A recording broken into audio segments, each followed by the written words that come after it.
Okay. No, I'm enjoying this one. This guy. He needs to do it. He just needs to do it properly. Next time I'm just gonna steamroll through you. Just do it properly. You know what?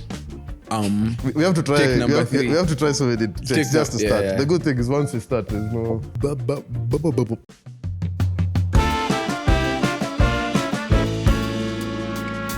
Hi guys, welcome to another episode of Tech Roundtable.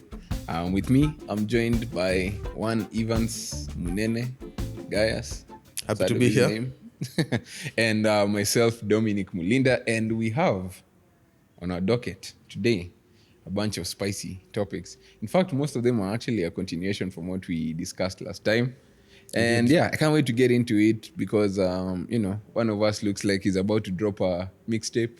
And the other one looks prepared for the interview. But the first topic that we have today to chat matters AI. And what's interesting about this is that it's actually a continuation of something we chatted about last month on the pod.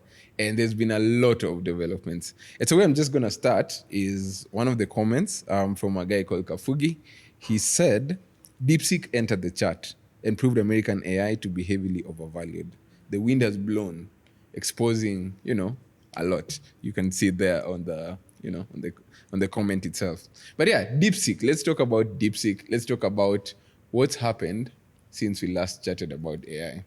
So, Evans, I know you have a lot of thoughts there.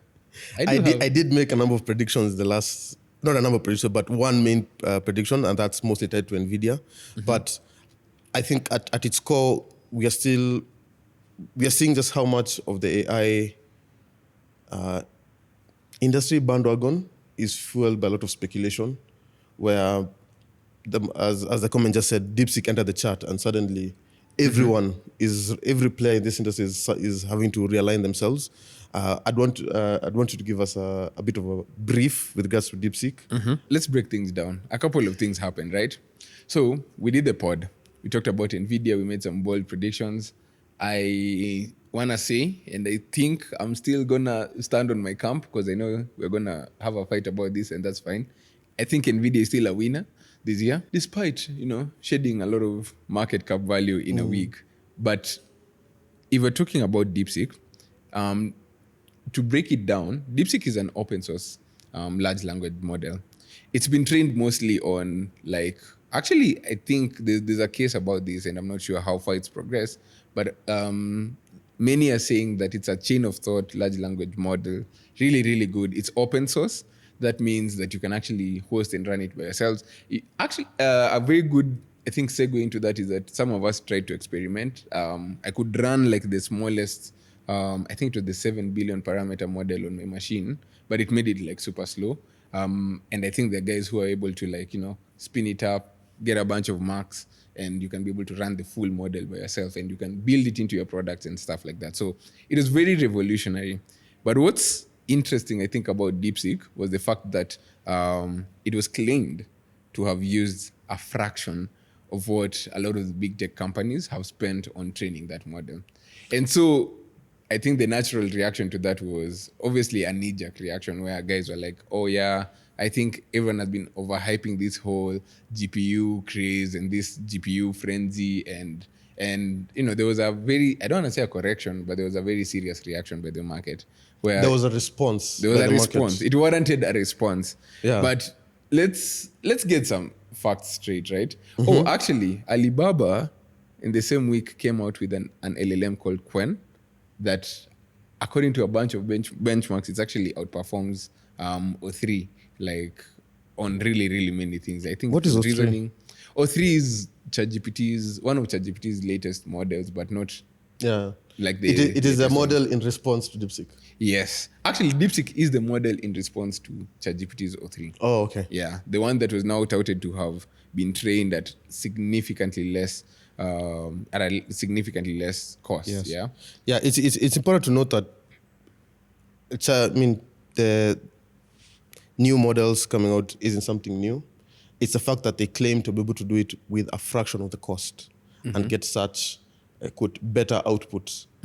And there's a lot to be said about that because another claim that makes this thing all mark is that it's claimed that they're trained off ChatGPT output of Yeah, the there results was- of ChatGPT models. So in a sense, you've like- not really. It's like models building other models. Yes, now. you've built on top, but the investment into the research into the model that trained DeepSeek still had to be incurred by someone.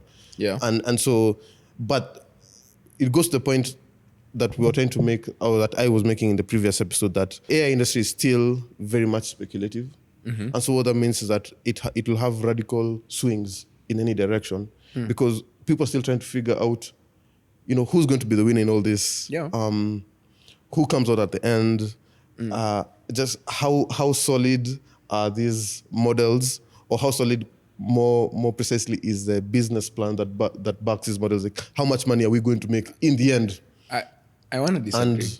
And you'll have your time to disagree. Okay, cool. But Go ahead. the point I'd made specifically was towards Nvidia and how not that they're going to crash or fail, but that they are in a fragile state, or their stock is in this fragile state where a lot of it is based off the assumptions and the speculation that people are making about the AI industry in general. And so anything that seems to shift or to bring something revolutionary to the industry, or innovation, in this case DeepSeek, only serves to hurt or to possibly even make them grow much more. And so it's quite interesting. What I'm noting is the fragility of Nvidia and other tech companies, precisely because we're at a stage where it's not quite clear who the winner is going to be, or even how this industry is going to look like once it, let me say, settles or plateaus. Okay. Well, that's interesting. I have a prediction on who I think the winners are going to be. So let me start by saying, on the Nvidia part, I agree with you on the fragility aspect of it. And I think I was always in agreement. And even if you go back against my previous takes on this particular topic, I think I've been consistent in saying, I don't think the winners are going to be the L1s. And by the L1s, I mean the infrastructural guys like the NVIDIAs doing the GPUs and the model guys. Because right now what we are seeing, these models are now competing on, we're talking beeps in the benchmarks. Like, okay, yes, let's say O3 is like slightly better than DeepSeek, or DeepSeek is slightly better than O3 in like this benchmark, or Claude is like Claude's model 3.5 Sonnet is still better than ChatGPT O4 or O3 in coding tasks, for instance. You're seeing that now there's a proliferation of like a lot of these baseline models. And now because of DeepSeek, in my opinion, even more companies are going to enter the chat, right? Alibaba has entered the chat. They are all doing LLMs at a baseline. And I think the biggest winners, in my opinion, are going to be, and this is one of the things that I've been noting is like a very big trend. So ChatGPT O4, they just dropped an aspect called deep research, right?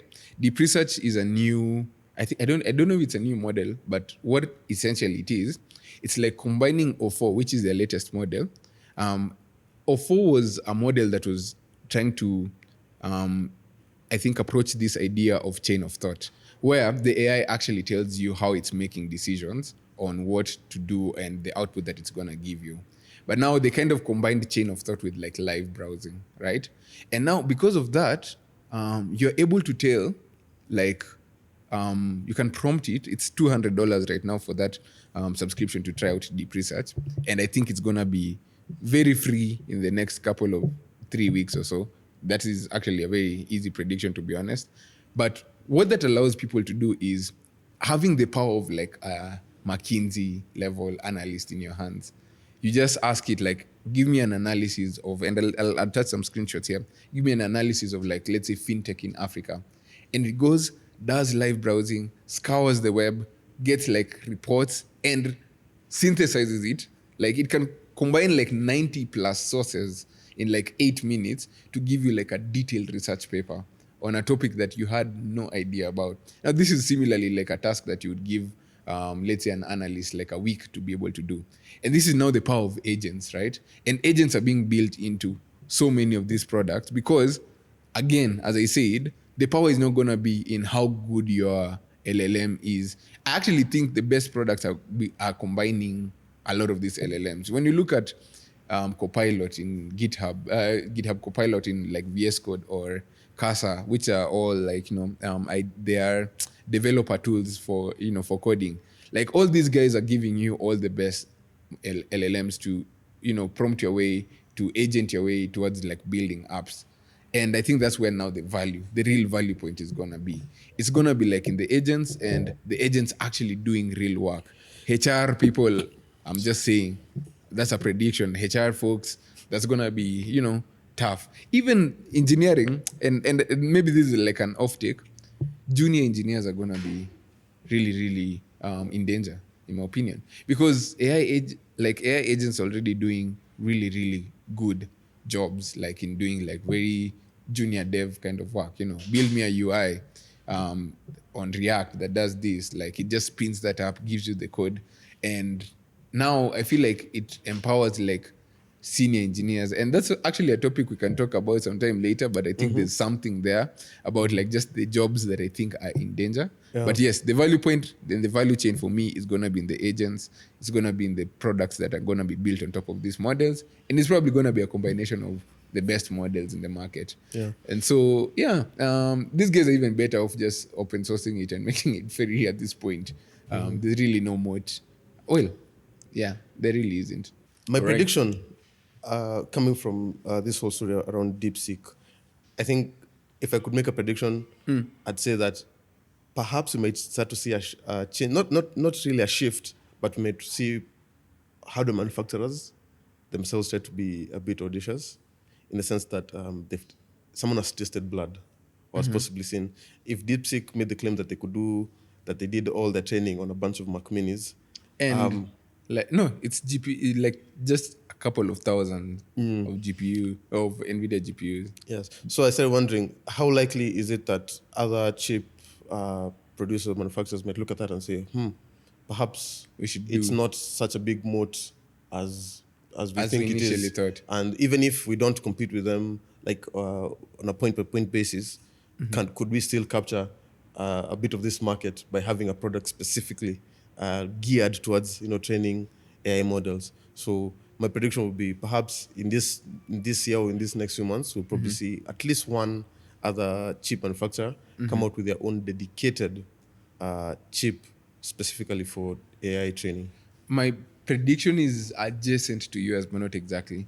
I think for me now, what I'm seeing is the proliferation of now LLMs and large language models coming from companies that were not, let's say, FANG companies, like the unicorns or the decacorns, like the Cloudflares now, the Snowflakes will enter the chat, the retools, and all these unicorn companies that were like, oh, you know what, LLMs are like for the big boys, but then you come and realize it's like $5-10 million. Okay, now we're all, and we can still open source DeepSeek and then fork it and just build on top of it. And Now we're I'm going just to seeing- burn a lot more money in the process. Yes, and then we're gonna ban. No, that's the thing. You see, Nvidia isn't dying. That's why I wanted to say, and that leads to my prediction that I think Nvidia is still a winner in all this. It might still be a winner, but I'm starting to think, and perhaps you can tell me if you think it's accurate or not, is that the way the conversation around AI has shifted as a result of this story is that now people are not just talking about how accurate it is, but they're talking about how little it costs them to create these models or to create this product. So now, one of the ways that people are going to ask, one of the questions that people are going to ask when any new model, any new product comes out, it's not just how accurate is it, it's how much does it take to train? How much infrastructure did you use to create these models? And so now everyone is saying will kind of try to have that as part of the equation. Yes, it's quite accurate, and guess what? It's now half the cost. Okay, so here's a question, like the math in my head. So everyone, let's just try to run this scenario in your head as well. The calculus was, everyone thought building LLMs is for the big boys, right? Because they have to stockpile thousands and thousands of GPUs for their data centers, etc. Right? So they don't waste time investing in like buying GPUs to do fundamental LLM trainings. They just think about the value chain after. Okay, we have the LLMs and we are paying the OpenAIs and we are paying the Anthropics and so on and so forth to build the models, right? So everyone thought that was the case. So the big tech companies, the Microsofts, were just gonna buy more and more, and like, having billions of dollars of contracts worth with Nvidia to buy more GPUs as soon as they're out. But now, in my head, the calculus has shifted where instead of like the few 20 who could like be stockpiling GPUs, now it's like a couple of 200 or maybe let's say 500 people have entered the chat. And now they're doing thousands and thousands of GPUs instead of like the big. So I think for me, the equation stays the same in terms of the demand for GPUs. And more importantly, Nvidia isn't sitting on their laurels. They just came out. Remember in CES they did digits, like a supercomputer. Like they're compressing the power of the GPUs into smaller and smaller units that are more expensive. So yes, I could still now run essentially, let's say like a DeepSeek 149 billion parameter model on like a small microcomputer. But that's an innovation, right? So I think Nvidia is also kind of going with the pace of the demand and compressing the need for the humongous $1 billion worth of GPU to be the only guy who can, number one, make like such a small macrocomputing unit. And remember, Nvidia's moat is not just on the GPUs, it's also on the software like CUDA that's optimizing like those GPU syncs to be able to do the model. So the moat is just going deeper and deeper if they can be able to compress. Now, it's almost like there's still going to be vendor locking, even if you don't need a lot of GPUs and you need fewer, but you need the latest and greatest from Nvidia, you get. So, and even the crash, and the good thing about doing this pod, I think at this time, is that we get the chance to kind of have like a small breather in retrospect. Like there was an initial response, which was like around a 10-13% drop in market cap. But you can see that Nvidia just, again, slowly began to recover. It's almost like the FUD has gone away and now everyone is just kind of normalizing. We are recalibrating. We are recalibrating and understanding, okay, the dynamic is really not what we initially thought it was. Do let us know on the comments what you think about the effects that DeepSeek will have on the AI industry. Who will be the winners, who will be the losers? And we'll revisit this story once again when something new comes up. But Actually, I have a question for you, and maybe it's just something we haven't thought about. Alice, can I pick your brain on this one? So, like, how does this affect like African tech? Like, I have not seen an African player like doing fundamental research on AI models, but are we really building products of value that are consuming this, like on the continent? I mean, like you said initially, people thought that the LLMs were for the big boys. And so one, that maybe people were shy to sort of build products in that direction or maybe have an impact in that sense. However, I think there are startups that are trying to, get into that space, see how they can. I think more startups are trying to integrate AI into their systems, but not actually doing like the fundamental sort of building. And I don't know if you guys have interacted with people who are trying to do that. And is there opportunity? And what would that opportunity even look like in the African context?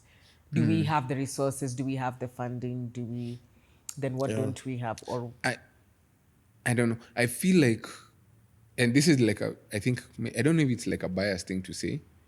I think, unfortunately, in my opinion, like when it comes to certain macro trends in tech, a lot of capital concentrates like on a very small area. So you'll find that like there's just funding, even for AI tech and for AI startups, you'll find many guys who are working on AI startups go to the Valley right now. Everyone is going to Silicon Valley right now. Everyone building startups, full stop. No, not everyone building startups. I think everyone building startups has kind of seeped out of Silicon Valley, but bleeding edge like verticals like AI. I would argue AI deep tech startups are like mostly concentrating around the Valley because that's where like there's a lot more concentration of capital for those kinds of startups and a lot more failures as well being tolerated in that kind of space. But outside of that, especially like in a place like Africa, like it's so cutthroat for you to like try and do like an AI startup. And people to believe that what you're trying to do is valuable. Yeah, 100%. Yeah, and also the fact of the nature that this is software that is really not tied to like locale where it perhaps wouldn't be applicable. People in Kenya are using ChatGPT the same as someone in Singapore, in Italy. It's much more universal in its how accessible it is. Yeah. And so it means that everyone is competing on the same footing, which makes There's a competition lot much of harder, unknown. Much harder. as opposed to products that you could make that That are really tailored. but that are tailored more towards your local, tailored more towards your Yeah, region, geo. your country, yeah. And the fact that this is just a purely software play, centered around as much information as you can feed these systems, you Yeah. can feed these LLMs, makes it much harder for people outside of, as we said, where these mistakes are tolerated, to be able to participate or to compete. Anyone can participate, but to compete at that level, Yeah. and with the level of funding and capital required to compete at get that into level, it. it gets harder. There's a broader conversation here, and allow me to even like maybe segue another topic, because we had Africa Tech Summit happen in Nairobi, right, this week, and this would be like my 4th year going, but I didn't go this year. But typically, I'm based in Nairobi right now. And this is where the summit is happening. I've been able and fortunate to be in a couple of these side events that are happening, and I actually don't kind of regret not going, because I feel like, considering I'm in fintech, I get to meet a lot of fintech guys in these side events. But I feel like events like, for instance, Africa Tech Summit is like Africa Fintech Summit, to be honest. Most of the tech startups in Africa are fintech. But the broader question that I wanted to pick you guys' brain on is, why is it that fintech startups are synonymous to tech in Africa? Is it that it's only because we're not trying to solve for the global problems of payments, but just solving for the very local, geo-based problems of payments? Because you see, like, I have the benefit of like being a player in the space. Payments in Africa, we know the bullet point problems. It's fragmented, 54 countries, everyone has their own way of doing things. Banking is broken, blah, blah, blah. I don't know, like a humongous population of Africans are unbanked, but we have mobile money penetration and all those very nuanced problems that are very specific to Africa. And so fintech companies are only winning because I don't think you can take a fintech company here in Africa, throw it somewhere in Asia, and it will compete effectively with the likes of whatever dominant fintech player is in Asia. Or take it to Europe, and it will now compete with, let's say, a Revolut or a Wise there. Why is that the case? Like, why is that the case? Why is it that African tech startups are only focused on like local problems in Africa, but never... Does that also Bigger. work vice versa? How so? Where if I take a tech product from somewhere in Asia or in the APAC region, bring it here to Africa, how likely will it be to also succeed to that same extent? I'd actually disagree, because I feel like many tech startups in Africa are proxies for what's happening in the West. Many of the startups in Africa are like clones of what we are seeing working in the West, but not really like 0 to 1 solutions of problems that are specific here, in my opinion. I'd take you back to the statement that you just made, where you said that when it comes to AI, that it's very concentrated, and it does. I believe it does not just it doesn't just apply to AI, but it also applies to innovation. It also applies to a number of things. So when we say that we're taking ideas that we're seeing work abroad, it's because there's a concentration of. Let me say, I think there's a concentration of, especially innovation or ideas, for example, in tech, that, as we see, a lot of tech tends to come from not just US, but the Valley, right? And people who have are like-minded will go there to build their ideas. I mean, there are many startups here in Kenya that first went as Y Combinator startups. Yeah. So there's in the same way there's that level of concentration in AI. I think that's just a more universal statement that there's that concentration. And it's not even just in tech, even in other traditional industries, like fabrics come from a specific part of, not just come from one country, but a specific region in some country. And I think it's a more universal thing. But to go back to why are you describing Africa Tech Summit as Africa FinTech? We also have to think about our industry. And we have to look at it from the point of view of we're selling software products. We talk about tech because we primarily talk about software products. And if I might be so bold as to say that for the most part, a lot of tech is luxury or the things that make life Convenient. easier. They're like, when you look at the tier of, the needs, you first have to solve a lot of your basic needs before you go into the convenience level. Now, just because they're convenience, that doesn't mean that they can't convert. I mean, I'm so shocked right now when you talk to anyone, at least in Nairobi, it's not surprising for someone to say, I have Spotify, Netflix. I mean, this is just entertainment, but it's still core to Needs. yeah, it still feels like a core need that even though it is luxury, most people are still willing to pay for it. But as we look, and you and I mean, we've worked on a number of startups before that tend towards convenience, and we got to see how more culturally people are not willing to spend that much. Yeah. But if you consider an area like fintech, that is an area where people are willing to spend because it's kind of tied to, it's more of like an infrastructure of your everyday, where I need to make my payments because I need to travel, I need to go to work, I need to buy something from the store, I need to do my savings. Like it feels like it's more at the lower level of not just being a luxury. It's not a lifestyle product. It's more of a, I need this product to go about my day. I need this product, to live or survive. And that's why I think we're seeing much more people, much more players there, as opposed to something like an e-commerce or most of the other fields where we see a lot of innovation taking foothold in perhaps in developed countries.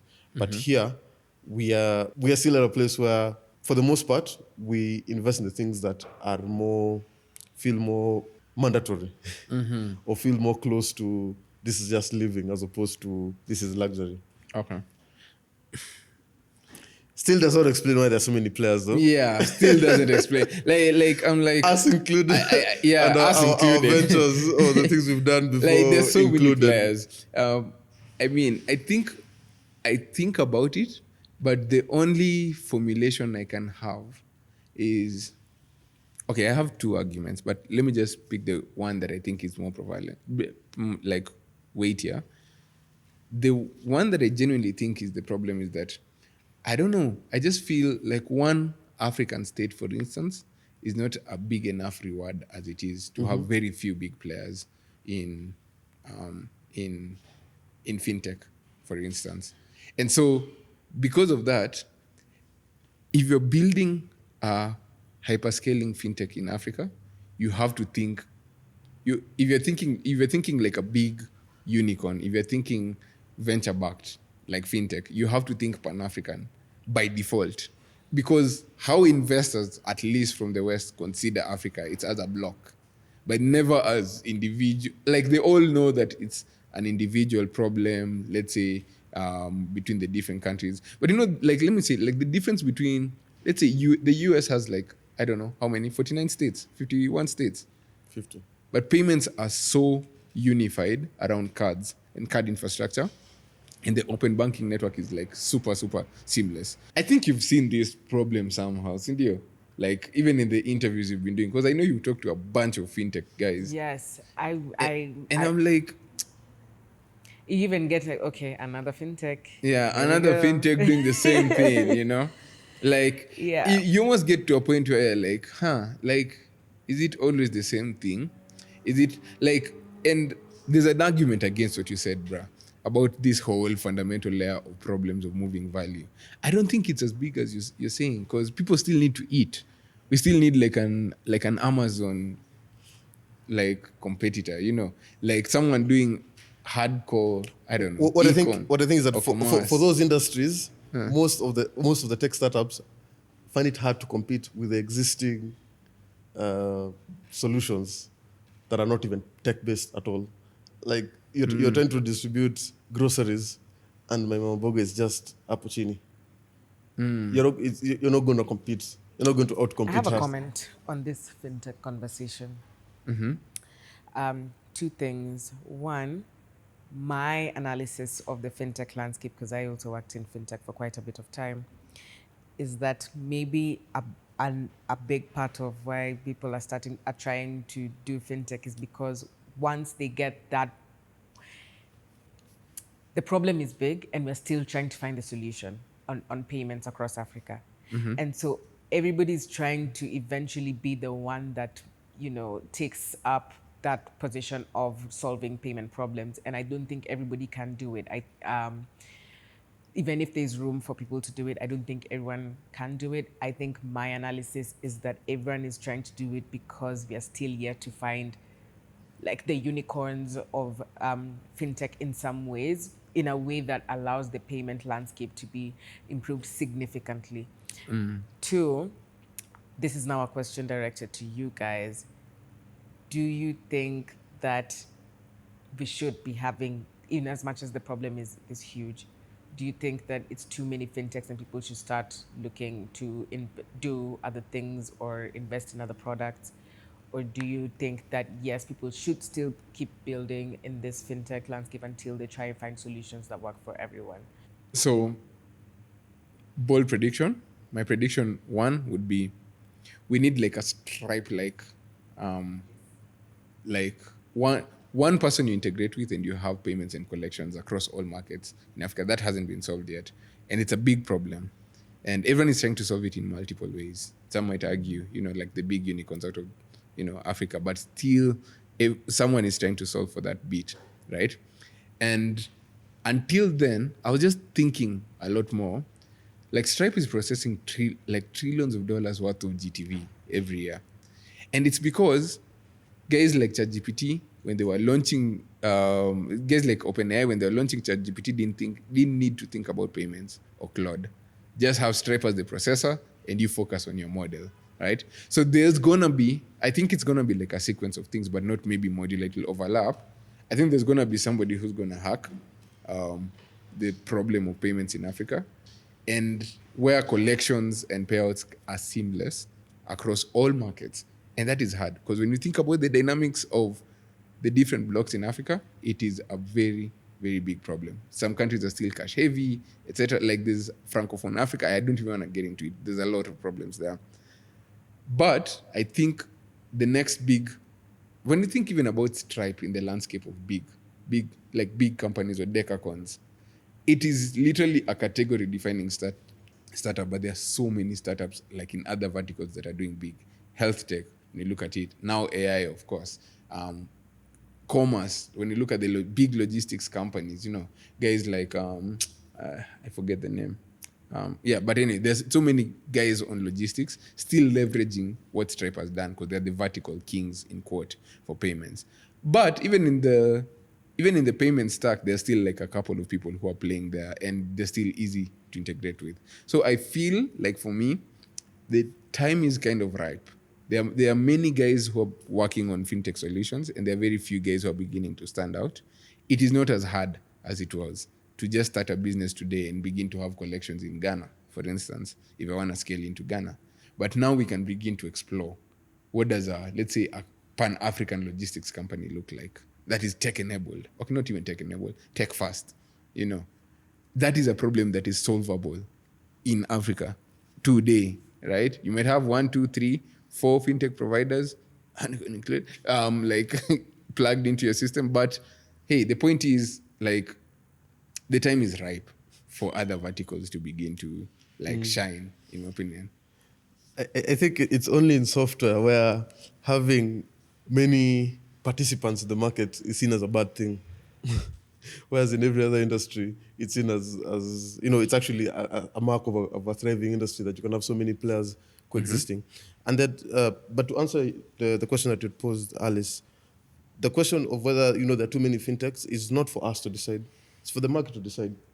If I make a product and I'm able to compete out everyone else and become the dominant player, then so be it.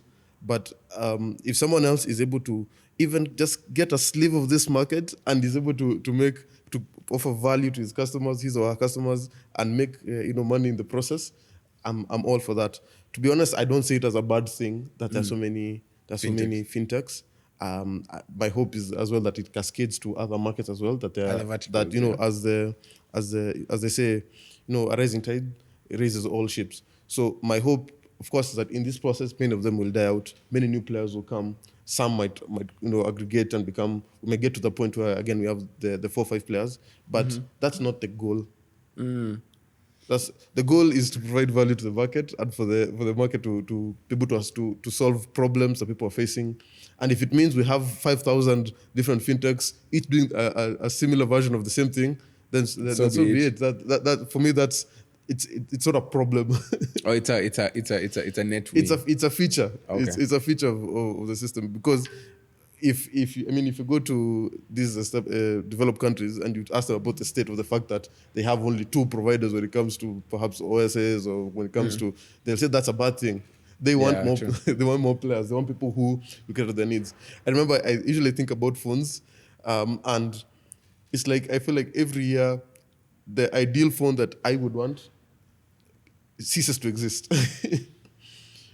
Like I remember there was a time when I watched this guy, Mr. Mobile, on YouTube, and talks about when phones are fun, and it talks about the time when we had Nokia just did all these crazy things, and there was always some player somewhere doing some very weird and unique thing, and I would look at that phone and be like, this is not for me, but someone else would see it and take a liking to it.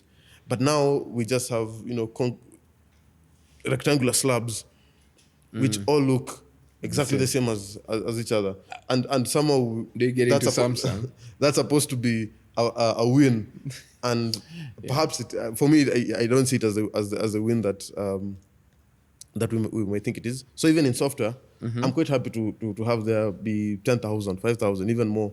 As long as they're solving a problem for the market, and if they're not, then let's have another entrant into the market. Okay, fair enough. We can close it on that. Okay. You wanted to talk Tesla.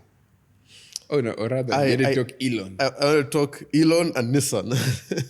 Okay. Once again, we're back to the stories. We're back to stories from our previous episode. And in the last episode, we were talking about Jaguar, Nissan, and their potential merger with Honda, which isn't happening. We're talking about how big, or if electric cars are the future. You are very bullish and saying it's the future. I had capitulated in the last episode, but I think I'll dig my heels deep and say that I do not think they are the future, or I do not think they are the future in the way that we say they are currently. But I would want to take this conversation back to Tesla. No, you have to substantiate, bro. You can just drop hey man, we're questioning here. Why? I'm still undecided. I think that perhaps maybe the future will, like, to say that we'll completely stop running on fuel. I don't see that happening. I see something like a mix of the two, where hybrids might be a big thing. Like, we'll still have a lot of electric cars are not going anywhere. I'm not saying that they'll be gone and no one will want them. There'll be a lot of them, but I think for the most part, I would bet my money that we'll probably have more hybrids, or we're doing a bit of the two, of electric. And for me, it's my own opinion about the infrastructure and supporting such an infrastructure. How costly will it be to have that, to be ubiquitous globally? From my stand, and I might be wrong, I don't see that happening. May give it a 10-15 year horizon. I think in 10-15 years we'll still be driving. No, I think in 10-15 years we'll probably be driving electric cars. In 10 years. Actually, I don't think so. And I even cut it to 10 now. 10. Yeah. If this podcast will be here in 10 years, we'll definitely revisit this story. I'm telling you, we'll be driving an electric car in 10 years. I think we'll be driving. I think all cars that are gas powered will probably be hybrids. But I don't think that all cars, or the majority of cars, or the majority of manufacturers at that time will only be making electric. Only be making electric? We can't get rid of the cars that are there now, and many of them are still to last for the next 20 or more years. But the question is, at that time, will manufacturers only be making electric cars? I think a majority of them will be making hybrids. Interesting. Where by hybrid, I mean, there are those, the ICE, internal combustion engines, that will be given will have their range extended through a hybrid motor, or those that will be electric, but also have an option to power the generator, an inbuilt generator in the car, by using petrol. Yeah, I think hybrids are transitory, in my opinion. I think electric is where the future is headed. I give it a 10 year, but maybe that's some Elon time I'm operating on. Bold prediction. But 10, 15 years. I think Africans in 15 years will be driving hybrid electric cars. Because I think what's happening for me, in my opinion, first of all, the value point for electric cars are going lower and lower and lower, especially with entrants like BYD, Xiaomi, and all those guys we talked about previously getting into the market. Electric cars are becoming cheaper and cheaper to afford. That's one. Two, I think infrastructure for charging electric cars is going to improve, and it's very behind on the continent for now, but I think it's going to be in. I was actually reading an article where Ethiopia is building their first superchargers, and I was like, that is so interesting. These days I walk out of a mall and I see cars, like electric cars, being charged in the malls, and I'm like, that is actually quite interesting. I think if I'm to be a gambling man, in 10 years, we're going to be predominantly is bold, but yeah, sizably That's in very Africa. bold. On the continent, yes, but I think outside of the continent, in like Europe, Do you think the manufacturers US, at that time will be making electric cars? I think we'll primarily? have more purely electric car companies. Let me tell you why. Because I think there's Okay. a very big problem space for an electric car company to deal with. Not only are you innovating on the electric tech for the batteries and increasing range and all those common problems of just innovating on the actual range, you're thinking about innovative ways in which you can make an electric car last longer. Like humongously longer than what a gas-powered car could do, within, of course, physics range where you can only have this bigger tank in a car, right?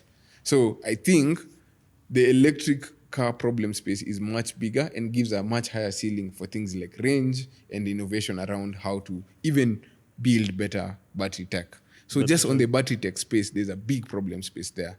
So like a full-on electric car company has so much in their hands to solve for. And secondly, some might also coalesce and lobby for infrastructural developments, right? Supercharger networks, like how do we make the charging tech literally mind-blowingly short?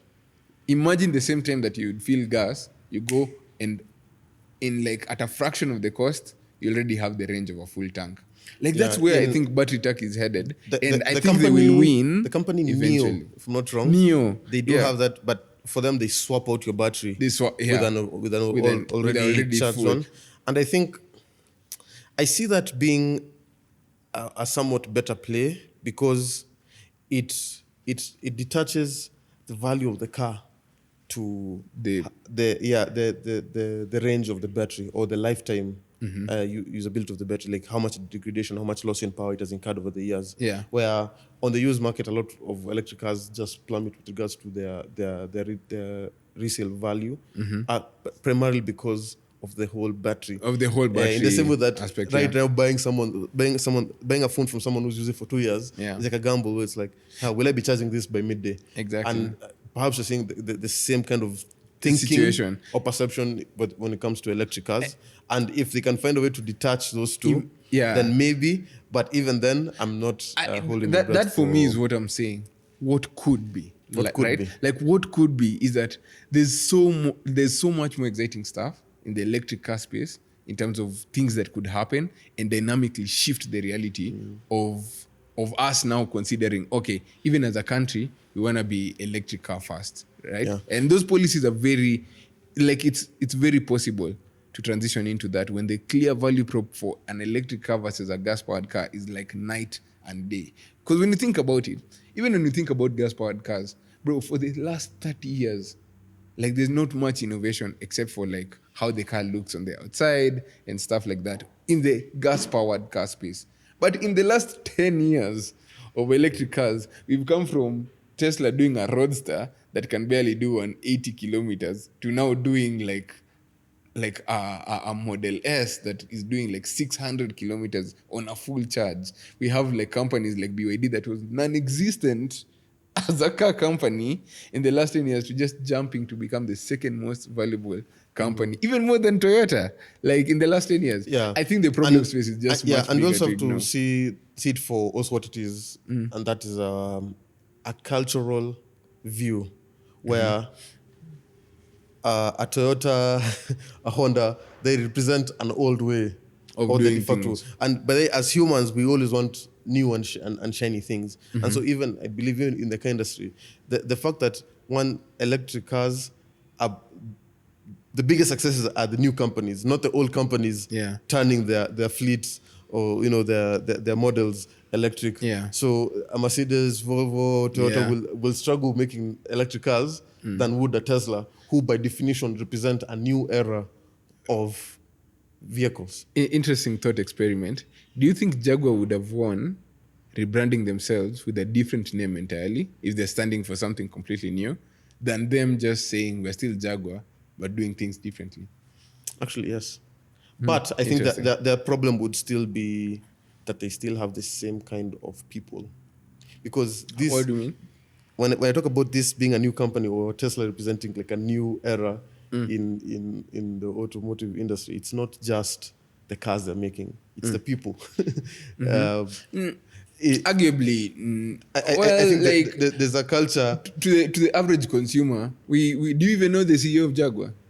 No, Like- I'm not talking with regards to how consumers see the company, but the level which a company will be able to execute simply because of the fact that they don't think with regards to the old paradigm of how cars should be or how we should make cars. I mean, I think it's a purely marketing thing. Maybe we have a marketing guru in the room, but I think Jaguar rebranding itself as a completely different car company would probably be way better for them as a brand because that's what people would be expecting, not the same old Jaguar. It's like Mercedes trying to say, like, do you see how odd, like even in your mind, like it's hard to, there's a humongous disconnect when you see Mercedes trying to do bleeding edge EV tech. You're like, but you guys, we're like used to you in a The certain interesting way. thing is that can't we see can you. talk about cars Right, all you. day, but just to give you an example of what you just mentioned, I mean the FCA, the Fiat Chrysler Association, merged with Renault Is it or the Peugeot to become Stellantis. Stellantis, yeah. So for me, a rebrand might actually be worse because you're communicating to your customers that what I'm doing isn't working. From a Oh, marketer's interesting. perspective, I think I agree that a rebrand should have come with a different name, especially if the values of the company are changing. Not necessarily the values. I guess that's what they were holding on to. Hey, we're still this, and maybe they were trying to still peg onto the popularity that they already have as Jaguar. But I think they should have rebranded if they are going to be an EV. A different name should have happened, and I think you wouldn't be having the conversation in like the last episode, breaking them down and thinking, why is Jaguar no, of we all would. people We- trying to do something different? So if I was in the marketing team, I would have Yeah. definitely pushed for an entire rebrand, including A the different name. because then in the consumer's mind, you're not thinking, why is it that is the business not doing good? Do I now? In fact, you just try and shift it and like, look, the business is doing okay. We just want It just looks like be a different electric product. vehicles. It just Entirely. looks like a different Yeah, product. I agree with Alice It looks there. like a different I'm with product. Alice there 100. A name represents a brand that you've trusted to be able to fulfill the And promise that trust they is made built before. over time, granted, but it's something they could easily build from Yeah. the jump with the background that they were Jaguar before. But then the question will still stand. Like, if that trust and everything was going well, then why are we rebranding? It's like Facebook took a gamble, went all in, rebranded doesn't matter. And Right? how well did that pan out for them Hey, bro, their stock is doing well. What do you mean? after they abandoned? No, it was a hard sell. Like it was like a couple of 2 years. X, formerly Twitter, faced humongous backlash trying to rebrand itself. But you see, Elon was coming in with a fundamentally different philosophy, trying to rebrand the whole company. And some might argue, I think X is now more profitable than Twitter. We know ever you're had been. a No, I'm just saying stan. X. No, I'm just saying, given the books, right? I'm just saying there's a case to be made where you completely change the name of the company and how it was formerly known to be something completely new. Yeah. And it's when something is touching, I think, fundamentally at the core of the values of the business. Yeah, You I even have think- to consider changing the name. Yeah, when you're doing a rebrand, or if I could try to do some distinguishing between those two scenarios, is that I think when Elon Musk was taking over Twitter and then renamed it to X, there was a sense of discontentment that people had with the product, or that sense of division around what this product is or what it should be. with the whole discussion around, of this, we need free speech or we need more guardrails. But if I take it back to a company like Jaguar, people are not having a problem with with what they were doing. They were just not inspired enough to buy Jaguar cars. So, Whereas people still wanted them to be the Jaguar that they used to be. so my question here becomes, and this is now maybe I think a question for even for founders, if you are a founder of a company, right? Yeah. The rock and the hard place that you're caught in, I think when when you're in the seat of making that decision, is for Jaguar execs, for instance, they're coming from a place of we're choosing to walk away from indifference and we want to drive consensus to a new direction. And we want to inspire people to follow us in this new direction because we think it's fundamentally different. Now, if people were already indifferent, if the majority of the populace was already indifferent about Jaguar the brand, and Jaguar just had a very small cohort of guys who are fans, then it makes 100% sense to even change the name entirely, right? Because one, if it's the new guys, if it's the old guard, you're not telling them that I'm abandoning what we used to do.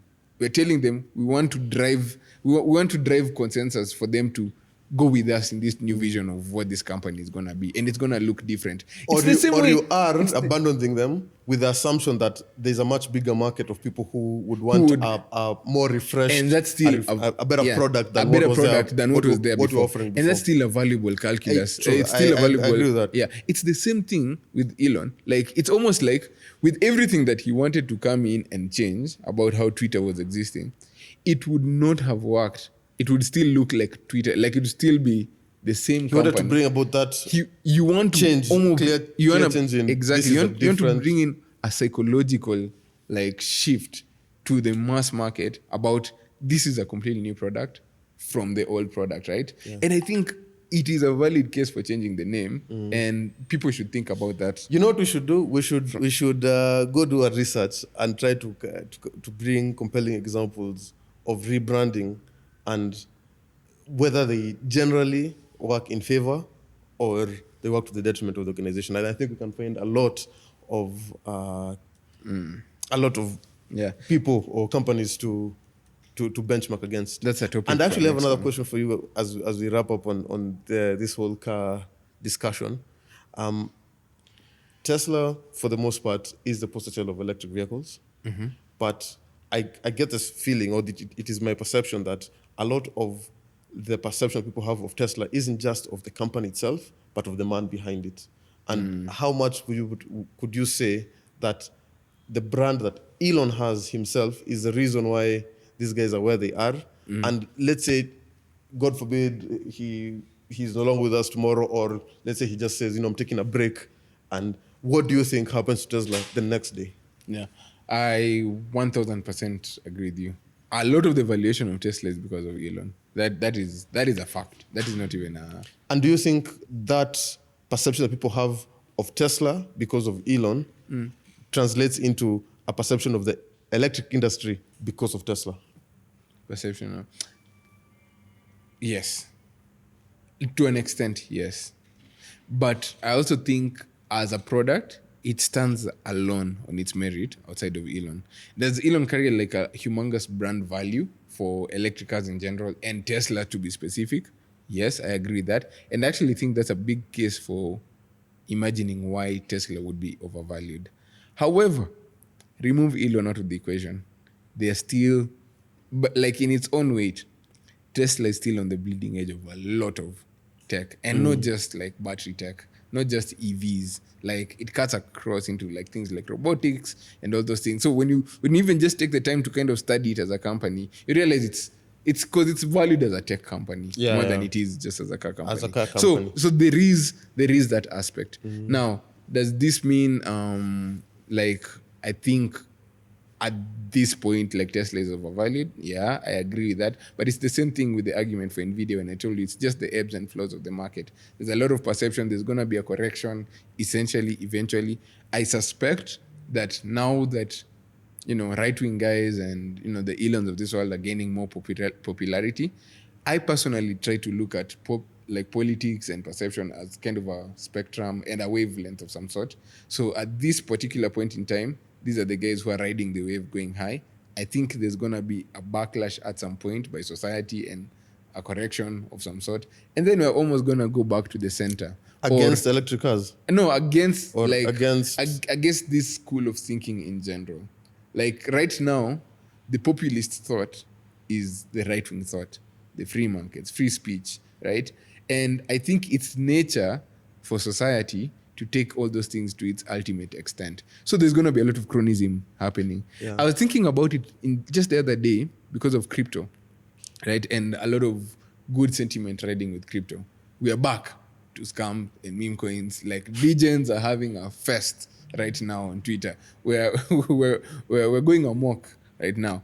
And there's going to be some semblance where, like it kind of rocks the boat to the extent where now we can't ignore it. And then we put safeguards again and we now begin to lull it down. So I think it's just normal sentiment. And I think that's the same thing with Tesla stock, especially where, let's say the Elon equity brand capital kind of comes into the valuation for such a company. But it doesn't take away from it, in my opinion.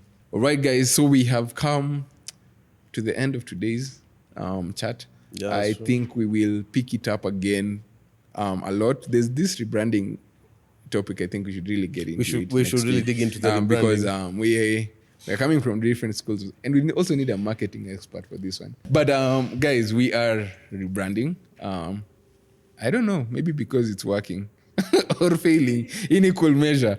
But really, it's come to that point where the podcast family is growing, the direction and the vision for the podcast in general as well. It is a lot of exciting news that will be coming up as well on that front. But as for this particular segment, Tech Roundtable, we are now spinning off to a standalone podcast called Admin Access, popularly known as AA. We'll have regular AA meetings. We will be having more regular AA meetings, and we can't wait to, see you on the other side. So as soon as that's out, please like, subscribe, follow our socials, and also check out our site that will be coming out as well. Awesome. Hope to see you there.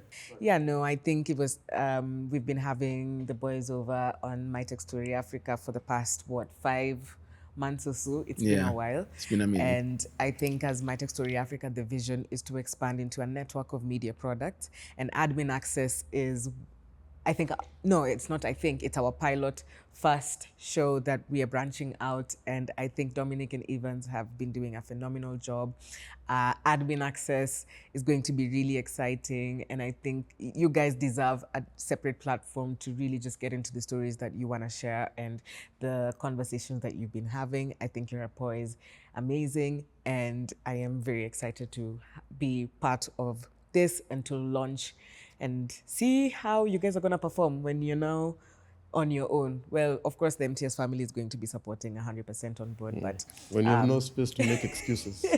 No space to make, it's just you. So, mmechangamka. Yeah. Okay, so stay tuned and we'll keep you posted. Yeah. Can't wait. Thank you so much. We'll see you on the other side.